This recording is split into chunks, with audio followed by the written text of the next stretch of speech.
We're now going to talk about another way to factor an expression.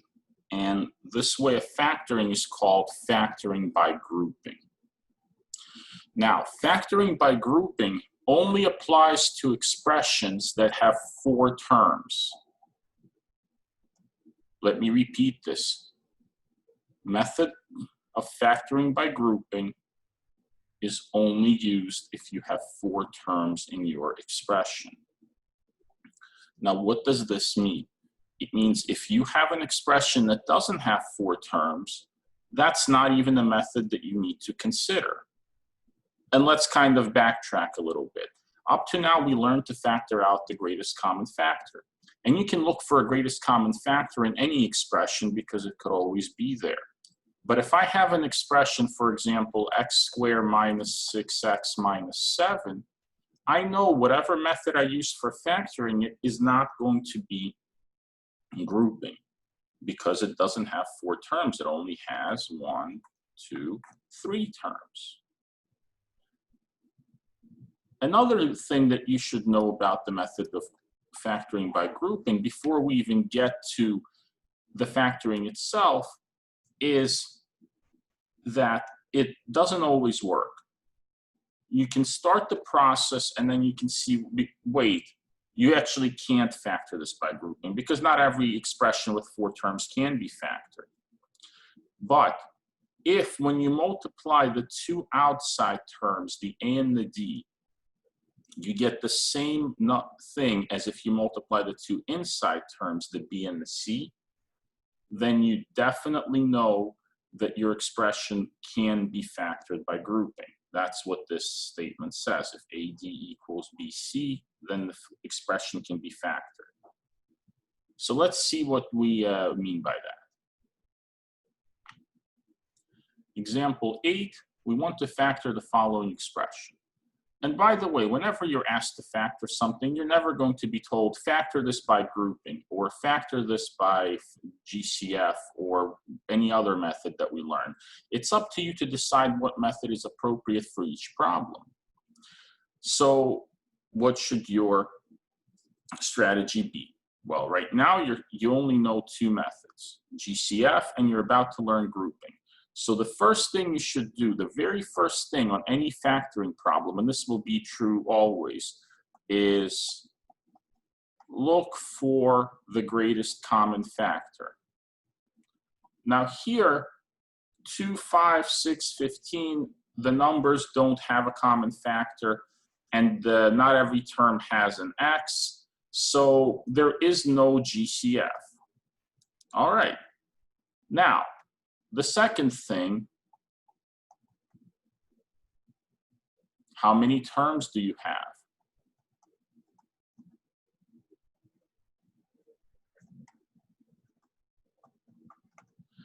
In this case, we have 4 terms, and that tells us maybe grouping. Maybe grouping will work. A very quick check, the check that I've talked about, 2 times 15 is 30, x cubed. And 6 times 5 also 30, and x squared times x is x cubed. These are the same, right? It's a very quick check. The outside product equals the inner product. So you know that this expression can be factored by grouping. Well, let's do it. Now, what exactly does it mean, factor by grouping? So factoring by grouping works in the following steps. The first step is factor the greatest common factor.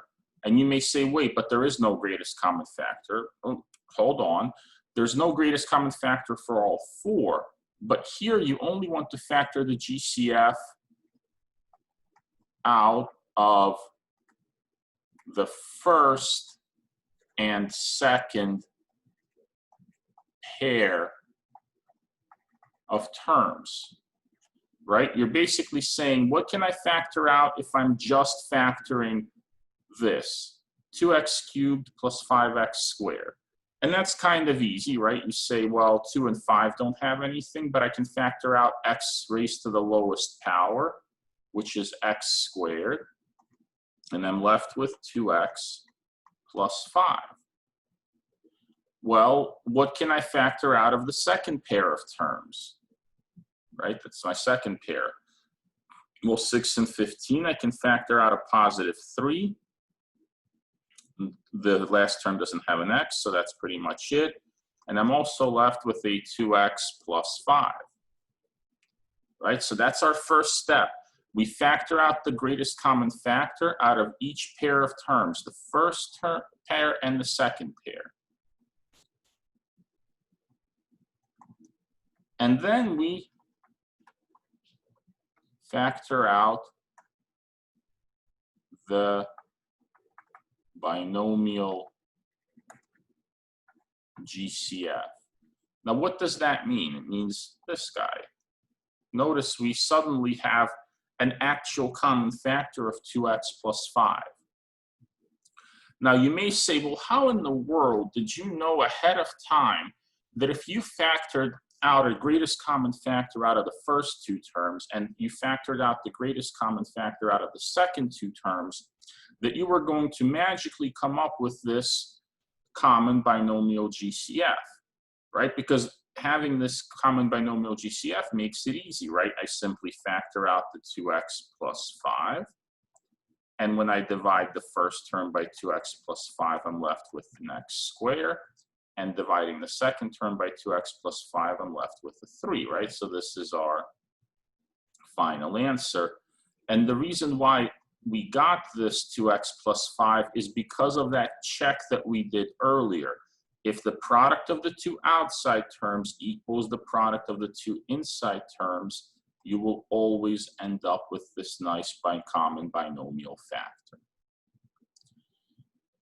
So let's kind of review what we did. We factored out the GCF out of the first pair, factored out the GCF out of the second pair, and then factored out the common binomial GCF. It's just that simple. And by the way, if you're looking at this and you're saying, is this really true? Will 2x plus 5 times x squared plus 3 really equal that expression that we started with? We can always check. 2x times x squared is 2x cubed. 2x times 3 is 6x. 5 times x squared is 5x squared. And 5 times 3 is 15. So you can see if we switch these guys around, which of course we're allowed to do, the expressions are identical. Let's take a look at one more example. So again, we are going to try to factor this expression. It does not have a greatest common factor because 1, 4, 3, 12, there's nothing that they all have in common. Not every term has a y, not every term has an x, so we don't have a GCF of any kind, but we do have 4 terms, so we can check if this will be factored by grouping. And indeed, if I do the quick multiplication, I get 12x cubed y squared for my outer term. And for my inner term, negative times negative is positive. 4 times 3 is 12. And if I add my exponents, 2 plus 1 is 3, so x cubed, and y times y is y squared. These are indeed the same. So this will be factorable by grouping. Now, how do we factor by grouping? Well, let's see what we could factor out. We have x cubed minus 4x squared in our first pair of terms, so we can factor out an x squared, leaving us x cubed divided by x squared is x, minus, when you factor out an x squared, you're just left with a 4y. Now, what can you factor out of the second pair of terms? Well, it looks like a 3 and a 12, so you could factor out a 3. And they both have a y, so you could factor out a y. And that leaves us with negative, let's do the division out. We have negative 3xy divided by 3y. Y's cancel, 3 cancels, just leaves us with a negative x. And if we divide 12y squared by 3y, 12 divided by 3 is 4. One of the y's cancels, leaving us plus 4y. Now, here's the issue that we run into. Our binomials aren't quite identical. Instead of having a positive and a negative term, we have a negative and a positive term. Now, there's a trick to fix that. And the trick is, instead of factoring out a positive amount, whatever this is, factor out a negative amount. If we factor out a negative 3y, right, if we divide by a negative instead of a positive, then my negative and negative cancels, leaving me a positive x,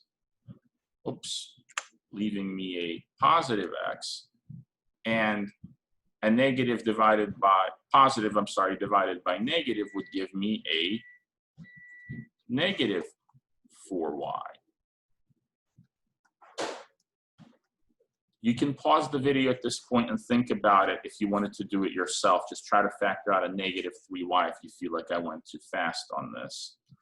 But really your hint that you should be factoring out a negative should be that here we have a positive and a negative term, and here we have a negative and a positive. Since we want these signs to switch, we should factor out a negative instead of a positive 3.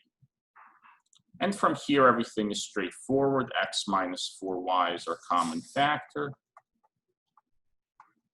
times x squared minus 3y. And there we go. This is our answer.